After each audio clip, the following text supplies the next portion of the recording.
I am here with Scott Walter from Visual Components, is a humanoid robot expert, automation expert, has done deep dives into Optimus's hands and other nerdy things about Tesla's Optimus bot.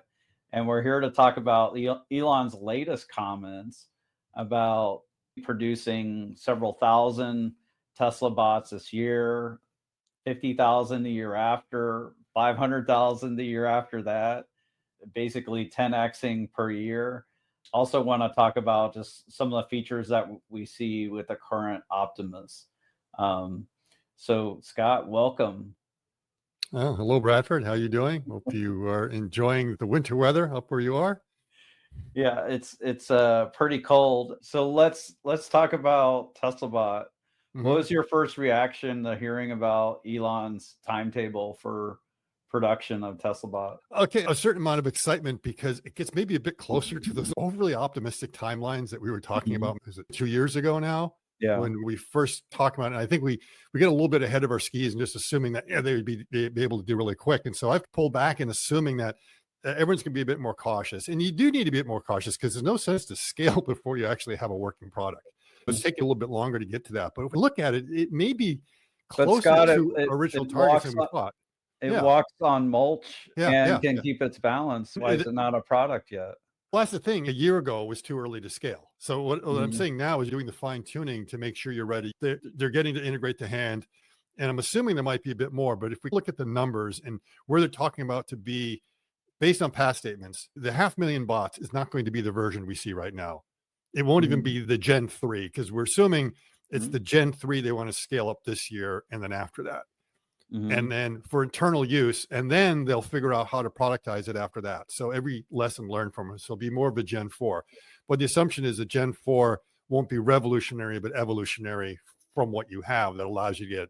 And a couple things we'll be figuring out how to scale it better, and maybe some changes. The home bot may have to have some modifications and changes versus what's going to be in the factory. If mhm, we look at the time scales, and this is how all these exponentials work, is gradually and then suddenly. mhm. And this factor of 10 is really easy to do when you're talking about a low base. So it's like if I produced 10 last year, I could probably produce 100 this year. That's not really a big ramp up, and you can still do it almost traditional manual kind of stuff. And going Mhm. from there to 1,000 is not that much. How many Tesla bots did we personally see at the event? I I think there was, allegedly as 20 were there, but I yeah, I something like I that. felt like it was like a dozen that I saw at a time.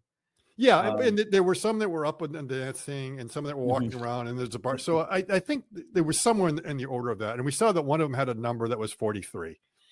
That might have Maybe, been some hearsay. but you got to think that back in Palo Alto, they weren't all there. That means at least there was 50, maybe in the order of 100 or something like that. And Mhm, they probably built some since then. It means there are 100. So you're talking about a factor of 10. If they've known how to crank out 100, they can probably do a bit more. The question is, are they just scaling up the current way you're doing it? Because I'm fine now. I've got my own little 3D printer, and I can produce parts at a certain rate, and that's it. mhm, And if I want to improve my production, it's not like staying up longer because the printer can only pump them out so much. I got to buy a second or third, but that's not really scalable. That allows me to double or triple my production. At some point, you start thinking maybe I should stop using a 3D printer and maybe I should go to injection molding or doing something else that I mhm. can pump them out a little bit quicker. So depending on the scale that they have, they're going to be working with those things. It's not going to be that hard to get to a few thousand this year. And then while they're doing it, they're probably thinking about how do you build up the rest of the lines that you have to do really quickly. And that's going to be the actuators. The question is, have they really dialed in the actuators the way they want? And now they can start thinking about how to scale the production of that. And they already know how to build motors and scale a little bit. Outside of the specific actuators, there's nothing in there that is going to be hard to produce. There's some castings, there's some injection molding going on there. There's some wiring and cabling. None of that stuff is really rocket science. And then you get the FSD chip, which Well, they're people would already argue a little producing at bit on mass the scale. actuators. That's it. Do you Yeah. think actuators are easy, or do you think they're a bit difficult to? They're a bit right now. It's difficult to find the right balance to have the actuators able to produce what they want. And when they get that down, they should be able to scale that up. I don't think it's going to be that hard. If you look at the number of bots coming out of China, the reason they're able to produce so many is because they've been building drones for such a long time. So the pivot from building the actuators and the drones to those that are needed in the humanoids, it's not that big because you've already got that base and understanding. It's not going to be that hard for them. I don't see that scaling up the actuators will be difficult. It's just getting that actuator design down the way you want. And that's what everyone is trying to work on. And they may have been making some changes in a few places on the actuators to give what they need, the torque transparency. There's this big discussion about the kind of transmission system you want to have, and the torque transparency basically means being able to see the torque that the motor is developed and where it's coming out so you can control it better. And if you have really high gear ratios, you lose that. There's loss of the connection between the control system and everything else, and the system becomes very stiff. And you want to have something that's a little bit softer, what they call these quasi-direct drives. And with that, it's much easier to get a control system. The thing is, if you get too loosey-goosey on that, your motors don't have good reliability. So you need a certain amount of stiffness and other things in there. And you don't want a motor that wears out like every couple of weeks. This is the thing I think we're seeing is the difference between what's going on in China right now, where everyone is doing really impressive demonstrations of the robots walking and doing backflips. The question is, how sustainable is that bot? And what I basically call the bot of Theseus, that if you replace the actuators in your bot every month, at the end of the year, is that still the same bot? So that's what you got to wonder is, are you designing one that's going to be able to do the grind for 3 to 5 years with very few failures in between? And it also goes into power use. So if, that too.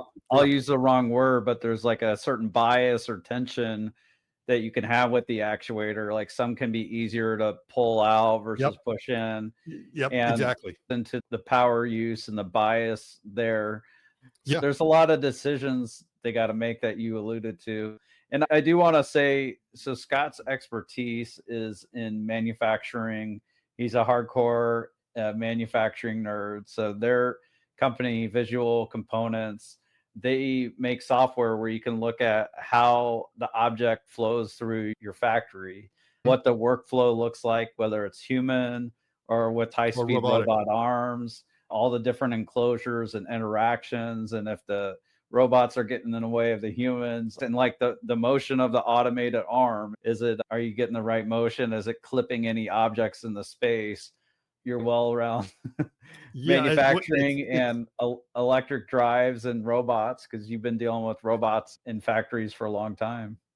And what we've been simulating them for over 4 decades now, doing 3D simulations. It looks like a video game, but with robots. That's where I get the background of understanding the simulations for these and what's involved in being able to take a humanoid bot and being able to simulate it in a virtual world and the benefits of that, and then translate that into the real world, because we've been doing it for about 40 years, the old school way of taking a traditional bot, showing it what the movements are supposed to be in this virtual world, pushing a button, hoping the code goes down to the robot and the real robot will move, and hoping the movement of that robot is like accurate compared to what, or I guess the other way around, that the simulations, you don't have any surprises. So again, this idea of with something's going to clip something when it moves, you can show it in the simulation. It doesn't clip something if it moves, but if it takes a different trajectory on the real floor, you might end up clipping something.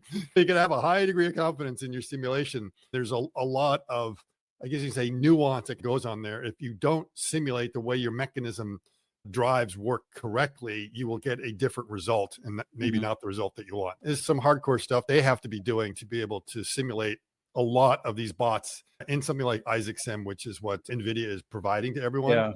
It's a playground. But again, the factory floor is not just robots. It's a lot of the other equipment. So you really need to think of more of like an orchestra where you have a lot of players out there. Conveyance. Everything's going to be synchronized just right. So the whole idea is doing the line balancing so you don't have one part that's a bottleneck for everything else, and then everything else sitting around idle waiting for that one thing and figuring out, okay, what do we do to speed it up? Do we have to put multiple ones of these things in here, because that is really the thing that's slowing us down. So Elon is really proud of the 22 degrees of freedom hand. We can talk about that next. And then after that, we could talk about, you alluded to, you have some, maybe concerns are too strong, but that there may need be some modifications for different use cases, or like in the home. Let's talk about the hands first. The Sure. 22 degrees of freedom hands. Having a more realistic hand that closely matches human hands should make the bots easier to train. As we've learned recently, the greater variety of tasks you train the bot on, the faster it gets. So, Mhm. it might have been like this when it's grabbing the object. Pretty soon it's going to be like this. And then it might even get, faster, and they can use different reward systems. How do you think about the hands and training the system, and also how quick they could be? So there's been a major change in the hand from the original design where they thought through what is the minimum requirement you need for a hand to be able to do something and implemented that. Hmm. This is an example of the fast iteration is you build something, and then if you find out if it works, then it's good enough. Then it finds out that, oh, we under engineered it, we do a little bit more. Usually that's the better way to go from the ground up rather than have something that's too complex and you're not able to make any progress right away. So that's definitely what they've done. And for those who haven't seen what that hand looks like, it did come out, and it came out, we've seen it twice already. Hmm. So here is the famous catch video from Hmm. just before Thanksgiving. The big surprise here is that the 22-degree freedom hand was already integrated into the Gen 2 Optimus. And so we get a side-by-side comparison here. And a couple of things that we can see here is like how it really is able to move and grab that. And there's a lot more to unpack here than just the hand itself. And part of what's interesting to show on this is what Elon talked about. He admitted right from the beginning that it was teleoperated. Well, a lot of people said it was teleoperated. Actually, if you know what's going on in teleoperated, that was really impressive because Hmm. it's a lot harder to get the teleoperation to have that kind of low latency to be able to make a catch like that. So, if Yeah, anyone that's been in you VR would think a video game, hundredth of a second would be oh yeah, crucial. yeah, So the latency is extremely low. it's extremely, extremely low here. So let me get back to that. Now they've done a couple of tricks. First, it's not a fastball. It's a nice little toss. And you'll notice the ball is tossed in his face and it's always tossed to a consistent location. And that makes it easier for the teleoperator to see it. Because if you're putting it to the left, right, or down low, he doesn't have the best kind of stereo view of that to do it. So that Mhm. makes it easier. It is impressive. And I've looked at the detail of the teleoperation for them to do that.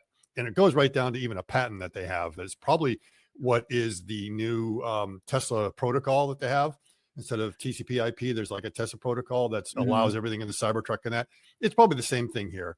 And the fact that the teleoperator is probably right next door as opposed to a city or state away where you're having to use the Yeah. internet. So you have something that's local to be able to, but still that's very impressive. And part of what I wanted to show is the idea of a robot being able to track a ball is not a big deal. This is something from 10 years ago, Oh, mounted to an industrial robot. You can find uh-huh. it out. There's got like a couple million views, I think, against one of the top table tennis players in the world. This is old school stuff. I mean, we're talking, I don't know if it's 10 years ago, so like, 2015 or something like that. What Kuko is really trying to show here is that the robot's really fast and that they can react and do everything and track the ball. Okay. I'm not going to say, oh, if I saw Optimus catching a ball or it wasn't really Optimus catching a ball and all that, forget that. This is a solved problem. The problem is not really trying to get a good hand like that to be able to do it. So Mhm. we know they can go ahead and get something like that. If we take a close up here, we can see it looks like a human hand. When I looked at that, I said, holy cow, that looked like a robotic hand. Did they actually transplant a human hand on there? Because dimensionally, it looks right. And it looks way more compact than the one that we saw. Mhm. There's two curious things about it. One is why left hand? With the first one left hand. Was their best teleoperator a southpaw? I don't know.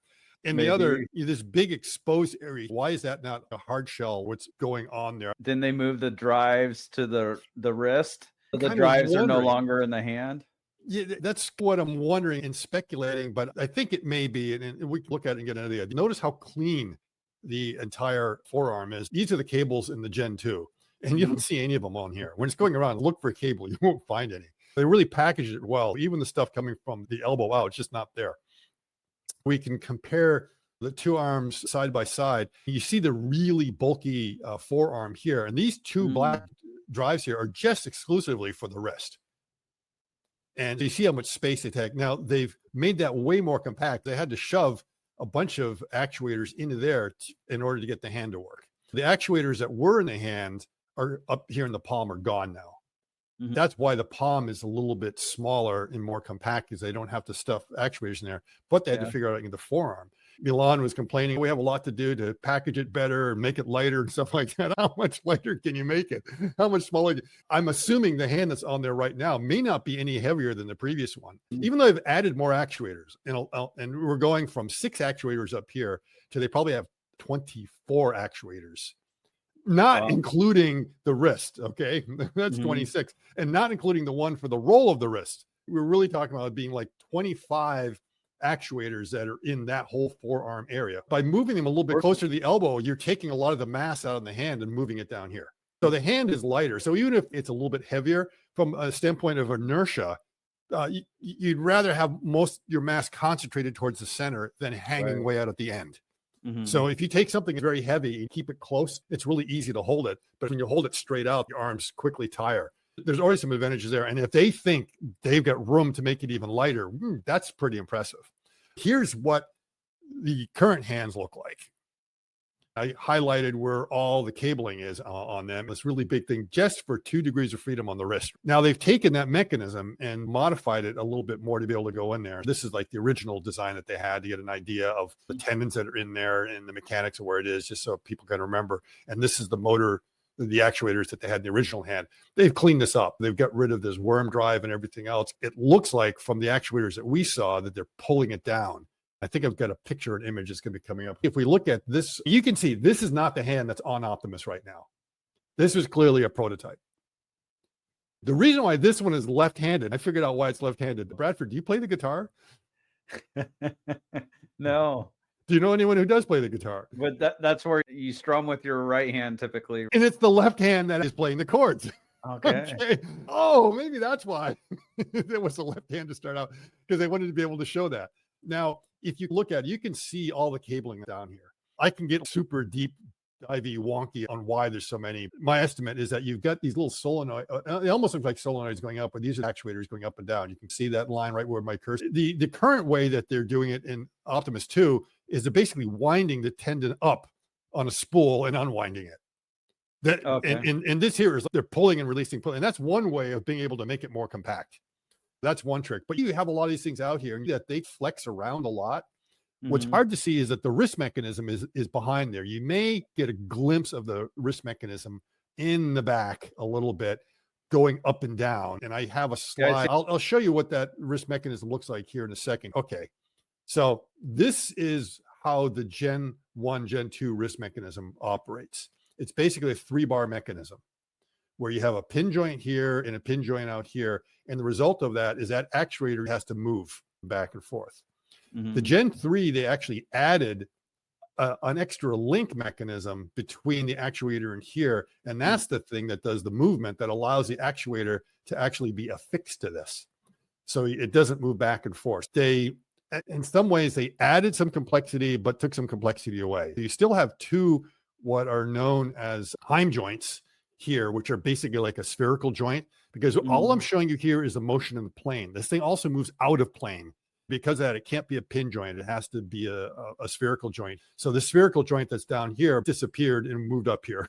And then you had to add another linkage. That, I think, allows them to keep that movement much closer to the center.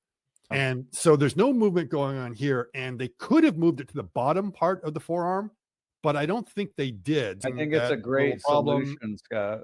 Yeah, this thing here, I think that there might be just to give the ability for the tendons to flop around, because as they're moving around, they need to take this different shape. And it may be that they don't want to have it in something hard to give it some room to breathe. When you see all these things move around, depending on what you're doing, they want to come out. That's bulging out there a little bit. Yeah. I don't think it's actually for the back wrist. My suspicion at first was probably for the back wrist. And the more I thought about it, I was like, no, it's not.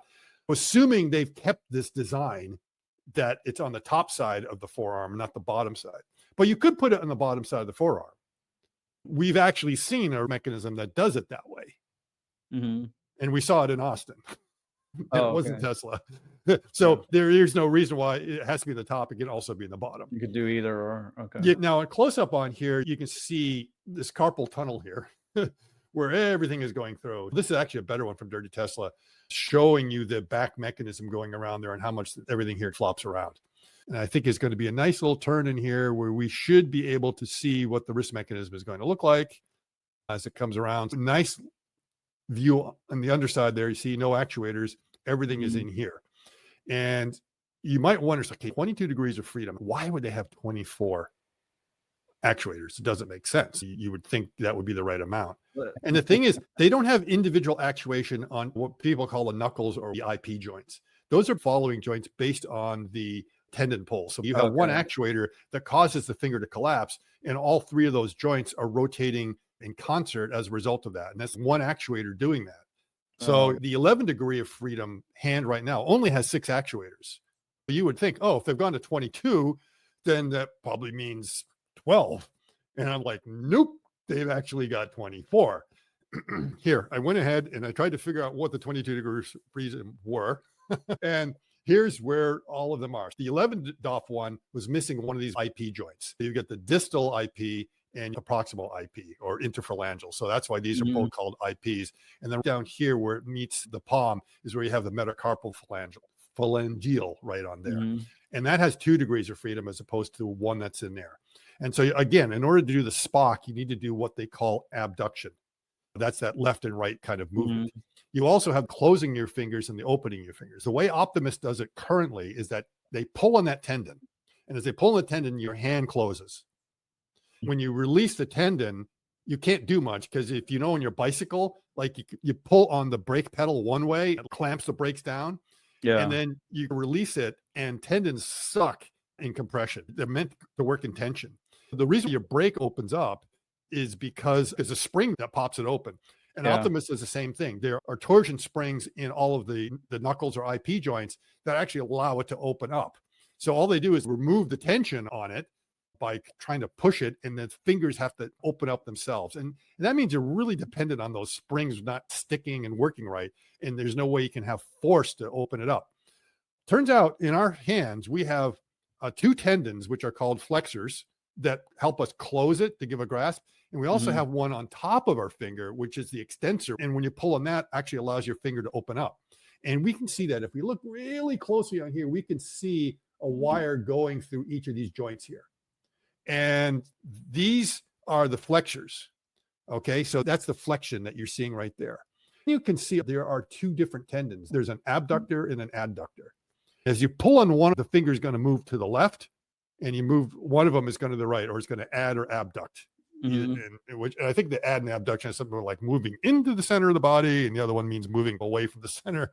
You can count 1, 2, 3 tendons that are going through this finger to give the 4 degrees of freedom that you are getting in here. And then here on the top of the hand, there's another one. This is the extensor tendon that allows it to open up. So that means you have 4 tendons. Each of those tendons is connected to a muscle on the other end, which in this case is going to be an actuator. That means each of these has 4 actuators dedicated. There's 4 fingers there. 4 times 4 gets us to 16, right? Yeah. Okay. And then let's not forget we get a thumb. That's another 4 that gets us to 20. Except the thumb has an extra degree of freedom that the fingers don't.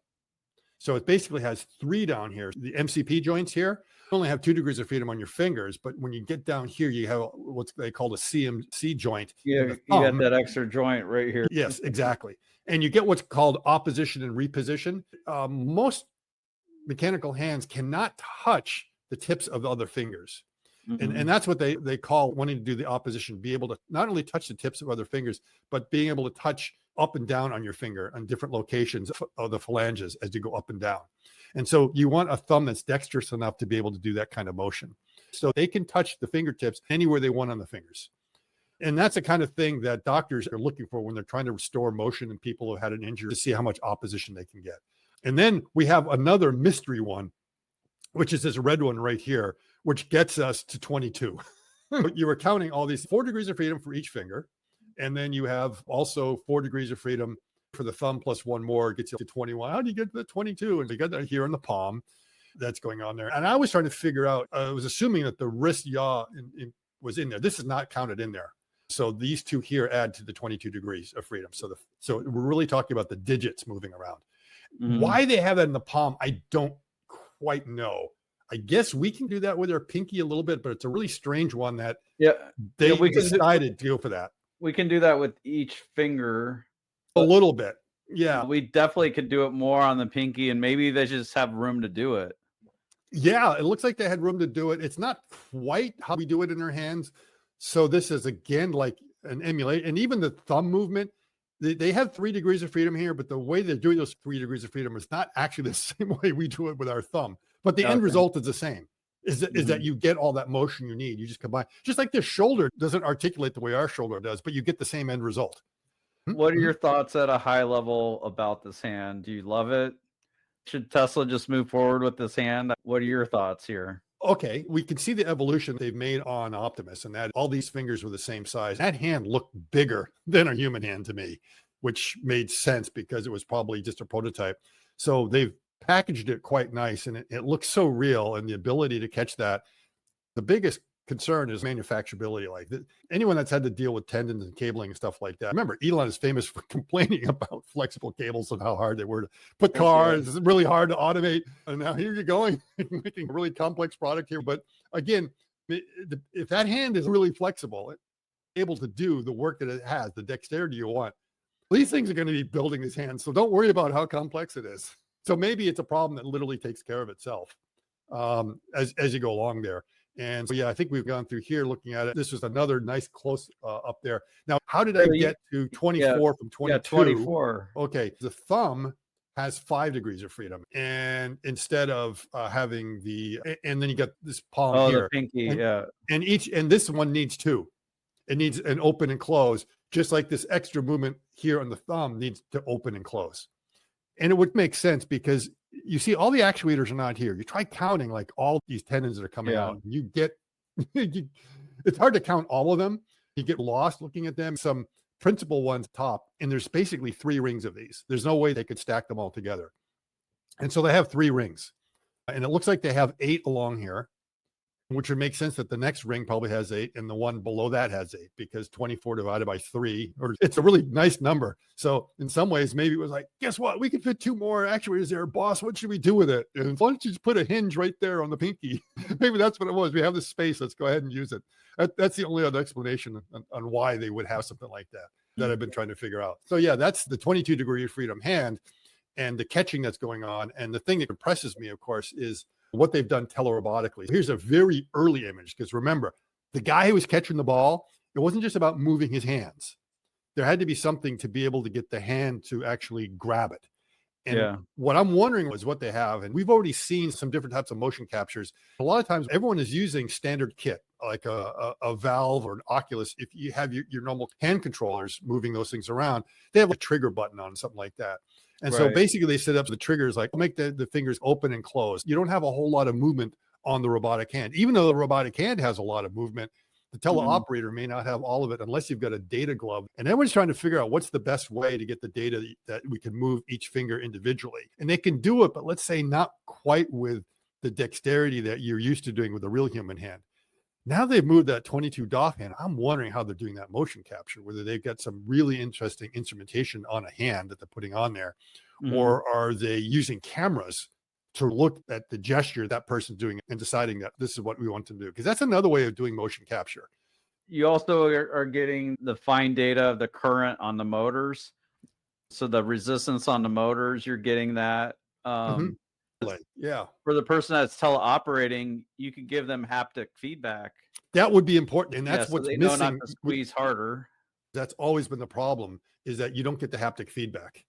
So you could have something in there. And the question is, are they going to do something with the gloves? I wouldn't be surprised if they've come up with something else to make the data capture of what's going on with the hand, because at the end of the day, the business end of the robot is the hand. Right. Everything else is a distraction. Walking is nice. The only point of walking is to get the hands to where they need to be. It's not really about walking. It's about getting them, positioning them correctly. So now it can go in and do the task that you want it to do.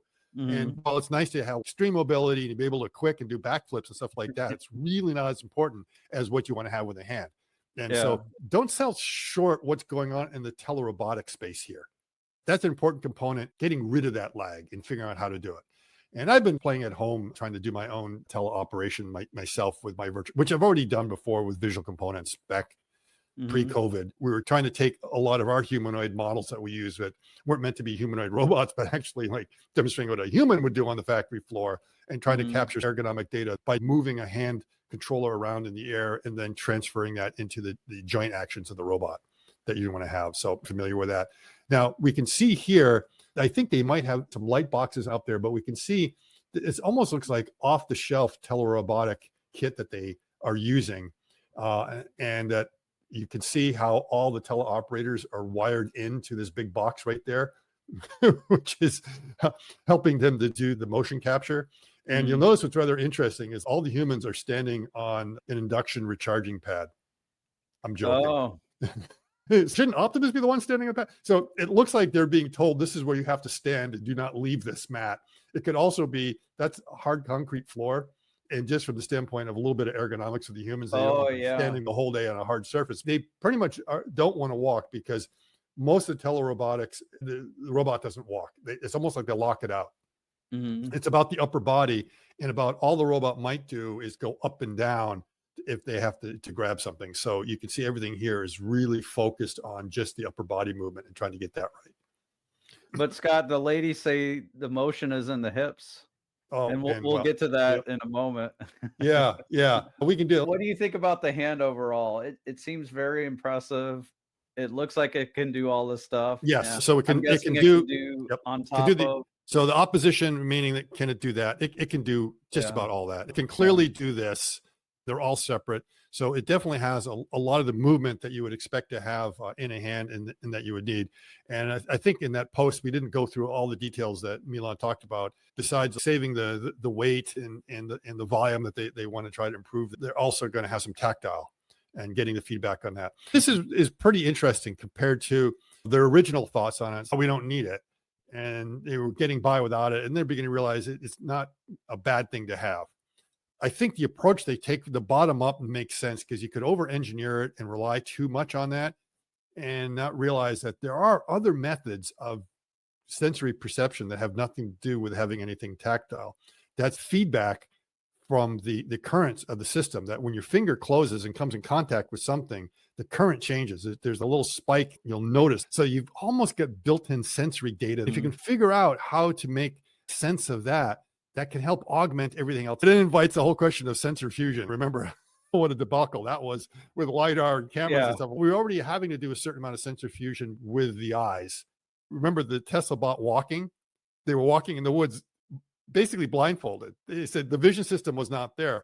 And I laughed and said, it's probably because the vision system was like overriding the inertial system. They said, let's get the vision out of there. It's a fusion problem. Let's solve the inertial problem of being able to walk blindfolded around the woods and to be able to react to that. Once they get that, they'll start to bring the vision in and then make sure the vision doesn't override what's going on.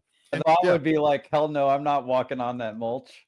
Now, the example of how the vision overrides is we've all been in one of those like Ripley, believe it or not, villages. Somewhere in Italy. It's like almost built that way. And the water looks like it's running uphill and the steps are weird. And people walk around, they almost look drunk. So when you're going up the stairs, you're leaning one way, and coming down the stairs, it looks like you're falling down the stairs, because like they intentionally built everything that gravity is wrong. And everyone has a hard time walking there because their eyes keep on telling them that this is the way gravity is supposed to be. But their balance system is saying that. And that village would be a lot easier to walk through blindfolded. Just, I feel the step. Put your hand out there and walking around, because you don't have that sensor fusion problem. And this is an issue. We build our intuition one way. They have buildings leaning one way or the other. And they offset it in unexpected ways. The hand, do you think it's the right way to go? Should Tesla just pull the trigger and... they passed the Rubicon on that one. It looks like they pulled the trigger. They're really happy with it.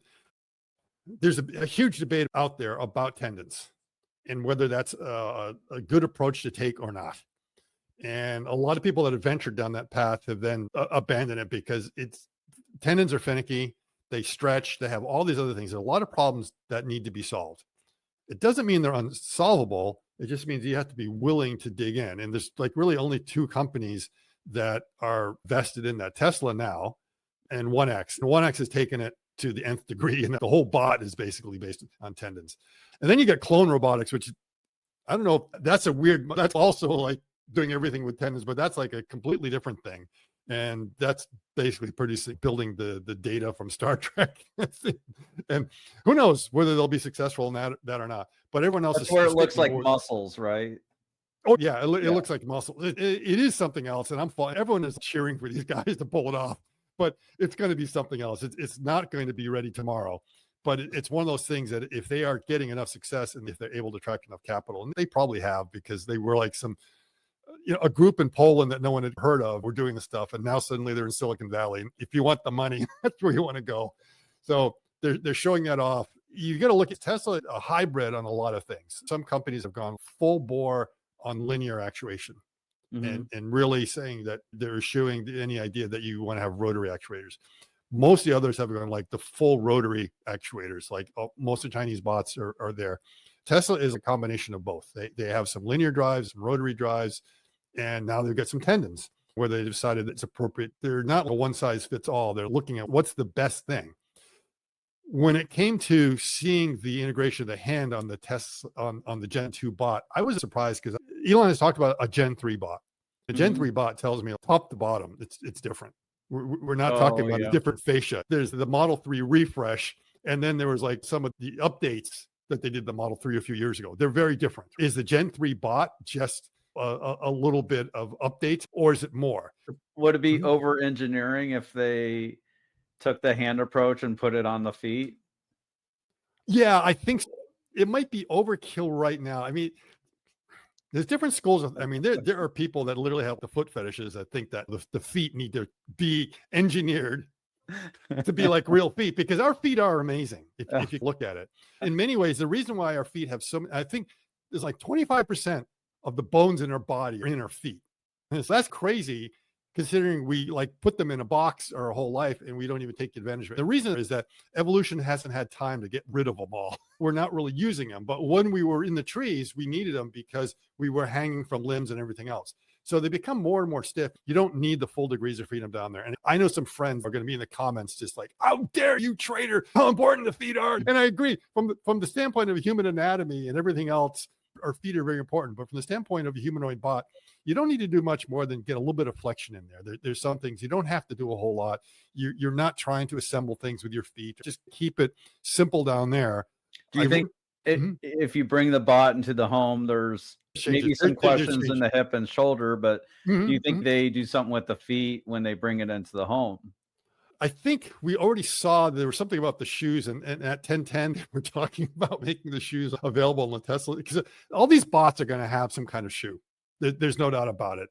That's going to have some sort of movement in there. So for the context, you're not going to have metal coming down to concrete. They're going to be doing something, and you're going to want to have some sort of custom made shoe that's good enough. Think about it. Our shoes don't have a whole lot of flexibility. Your patent leather shoes are, yeah, you can wiggle your toes in there, but what good does that do when it comes to walking around all day? Nothing.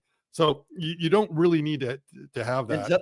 Tesla could sell the bot shoe in the merch store. Oh yeah, people would go crazy. I wouldn't be surprised if they're not already being approached by Reebok or Nike or someone like that to come up with a shoe. That's one possibility. And then this thing, I was really surprised that they were able to so easily integrate that forearm into the Gen 2 bot.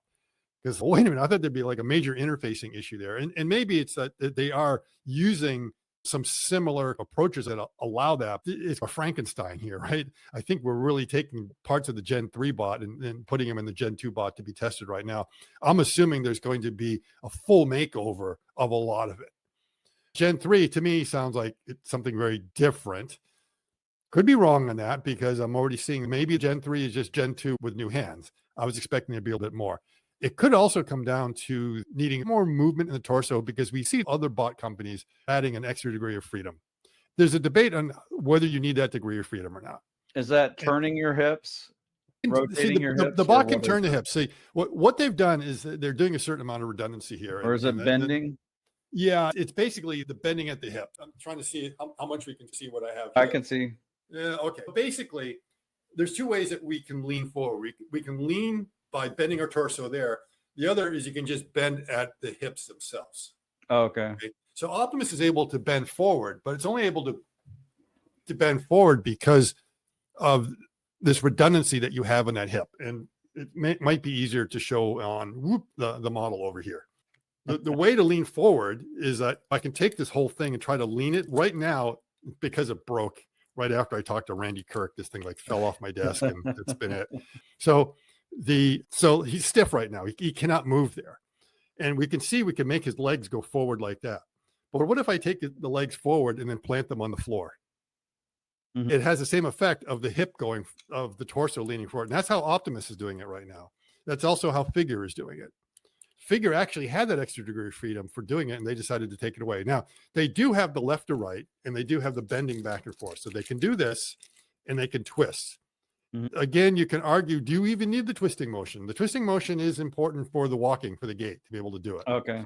We have redundancy. Now, about like being able to get in and out of cars. You would need that like, if you've ever had a back injury where your back is really stiff and try getting in and out of a car, you notice how difficult it is. So you need two things to get in the car. One, you need to have a neck that allows you to get your head a little bit down. And also you need to have that degree of freedom there. I would not be surprised if they're reconsidering. The problem with adding those extra degrees of freedom is there's mass, there's cost, and everything else. It's also space claim. It takes away space in the torso that you would like to reserve for your batteries. Mhm. Every time you try to move that up, and you'll see a lot of these other bots, it's like moving on up here. It's, oh, you've only got that much space for your batteries. And not only that, your battery mass is moving higher and higher up, which Mhm. means your center of gravity is coming. Well, probably it's you're lowering your overall mass because now you can't. And do they have one? Do they have a? Yeah, that it has basically yes and no, if you want to think of it that way. But what it doesn't have is that bobblehead. The Aptronic does. Aptronic has all of those degrees of freedom. I believe Sanctuary has all of them. Part of the reason they put it there is they felt it was needed to give it that more human-like feel, which maybe it can, just to have that. But you'd be surprised, just with these two, it's more than enough. I don't use it that much. Sometimes we do it when someone says something really strange that you don't get, but otherwise. And is there something with the shoulder that the Tesla bot might be lacking? Can it do that? Yeah, it can't do that, and I'll explain what that is in a second. So the one thing is, when we interacted with Optimus, and its head could only do this and only do that. Did you notice that's all it could do? I didn't. Not really. I was just so juiced to see the Optimus. I know, but it didn't feel like, oh yeah, he looks really mechanical there. The head was moving around, and the movement was enough that it was not off-putting for me. It wasn't that uncanny valley. So I don't think you necessarily need that. If you can figure out a way to put it in there, fine. But yeah, this movement in the shoulder, it's basically like an 8th degree of freedom in your arm. Some people say the movement of the collarbone here, or the like scapula. The thumb. The scapula. Yeah, it's like an extra degree of freedom. And it's that extra degree that gives you a little bit of extra reach to be able to get into something when you're trying to get up in the cupboard. It's a nice to have, but it's not super critical. Oh, okay. What's critical is that you've got 7 degrees of freedom in your arm.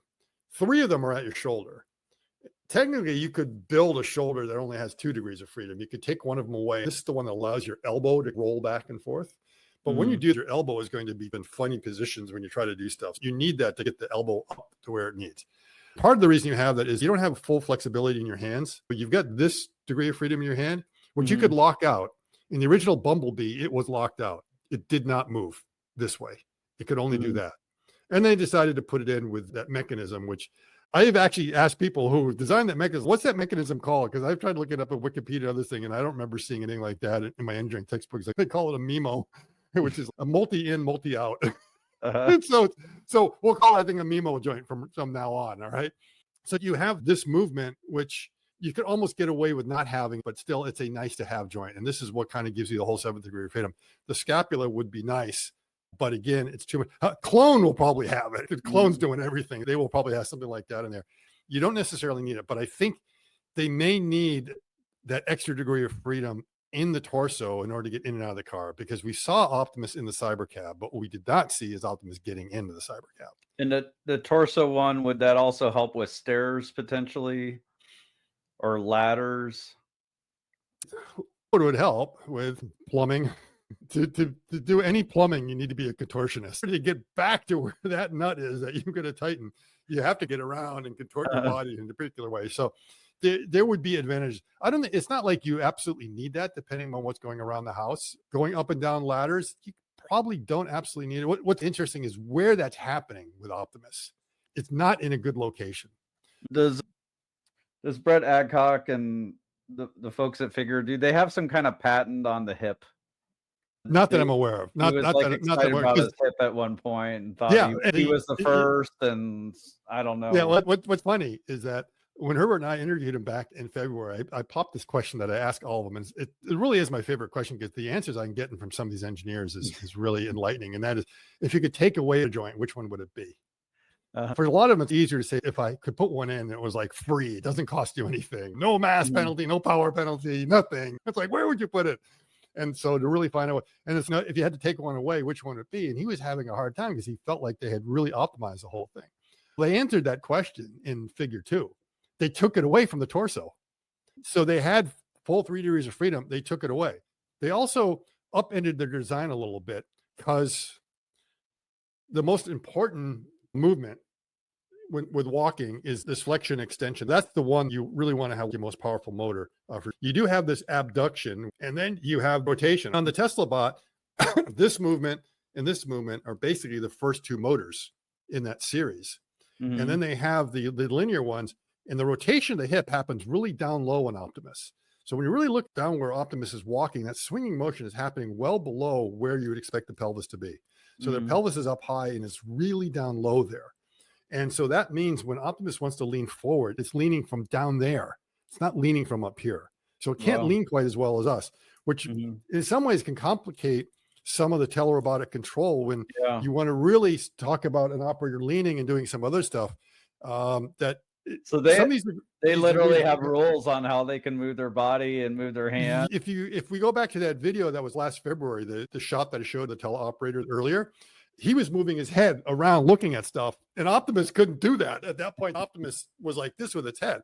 And it may have been they realized they put the degrees of freedom in the Gen 2 because they needed that degree of freedom to be able to do what the operator is. And I think you're going to find the same thing there. It's like you can get a little bit of a mismatch between the teleoperator and the robot. And that's just going to happen because the robot is 5'8", and you've got operators who are 5'6", and some of them are 5'10", somewhere in that range. If you get too far out of a mismatch, it's really hard to get all that nuance in there. I can't do that. What was the range that they're asking for? Was it down to 5? It was like 5'7" or 5'8" is the minimum. Yeah, so I got cut off too. Both of us You're too tall. We're in the sad sack. I'm too short. We can't do it. They might want to add those degrees of freedom partly for that reason. And also, I think it's too low. Now, what Figure did on their Gen 2 is they realized that mistake. And their primary joint is up at the top right here. So it's up much higher now. And it's the swinging joint up, and relegated the others to be in a lower position. It's a critical one, and it's up much higher as a result. Now, it's a little bit hard for Optimus to change that hip because they've decided that the actuation of that flexure is being done with that linear joint. That dictates where that pivot point is, and it's really hard to raise it up a lot higher without a full-scale remodeling of how they're going to do that. The other thing that's interesting that I've seen Apptronic does this, but I only realized it after I had looked at the Xpeng or Xpeng bot that came out about 2 months ago. They showed one where a lot of people said, oh, it looked like a complete ripoff of Optimus. And you look really closely, like there's some inspiration in there, but they also added a few things that were different. They actually did the same trick that Optimus does with the wrist. Optimus has parallel actuators that allows movement this way and that way. And what Tesla has, one big actuator, basically your hamstring, and another one that is the quad. So you got the big hamstring to do flexion, and another that allows the knee to move. And what they did is they put 2 of them there. And why do they need 2 of them there? They get a lot of force that way because they actually made the mechanism a bit more complicated there, that they do that same trick of differential movement of the 2. If you move them both together back and forth, you get this. If you move one of them opposite the direction of the other, you get this little yawing. This yawing is like almost not needed. It's we've got to have it in there. Is it really worth the expense of its own actuator? That really sucks. So everyone will do it like a serial link there, and you get this extra thing. The idea of a parallel mechanism is, we get a 2-for-1 here. We move the mass back here, and we can double the force that we need in this direction when we want it. And then with a little bit of differential, get this little thing that's an important but not important joint, because it has a little bit of motion, but it's got just the motion. That's the difference between being able to do a job or not. The same thing with this abduction. It's like only the Pilates class that you need that thing. So why are we dedicating a whole motor to that damn thing to put it on in there? It's because you need that little thing just for balance control and these other little subtle things. It's important to walking, but it's really not important to walking speed.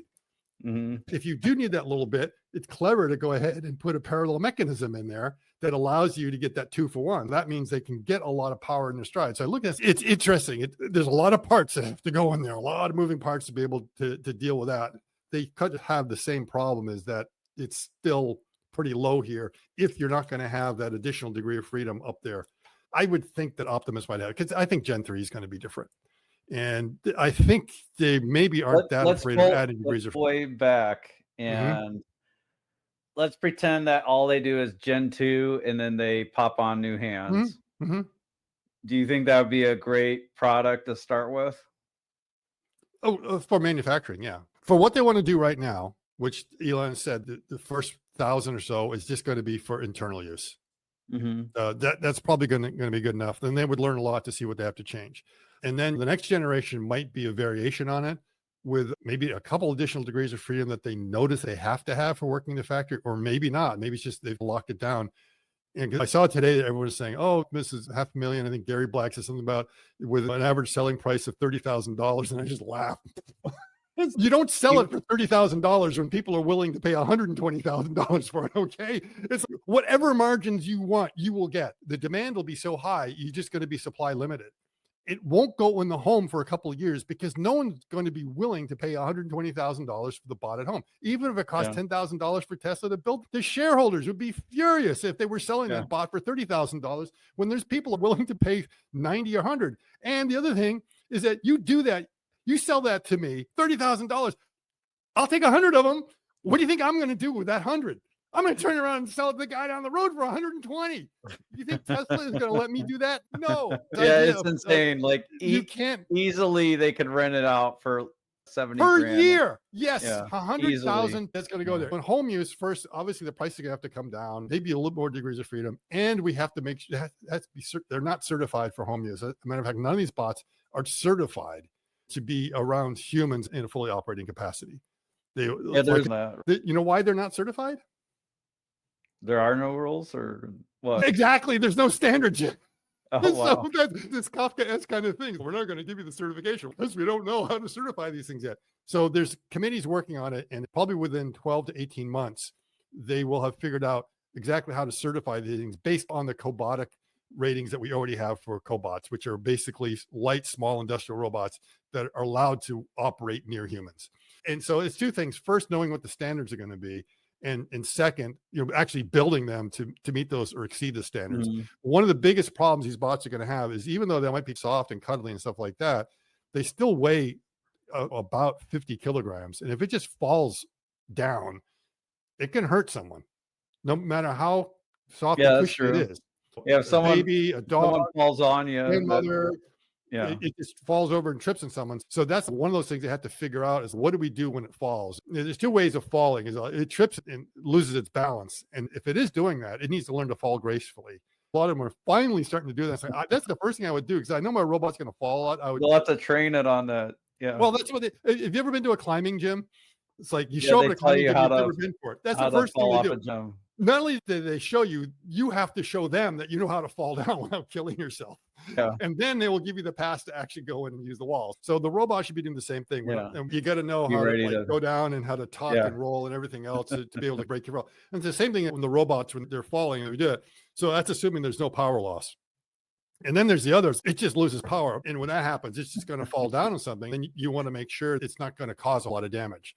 And what the safety factors and controls are for that. Some degrees of freedom, but I think the real restriction in the home is making sure it's not going to be a bull in a china shop, not knocking everything over.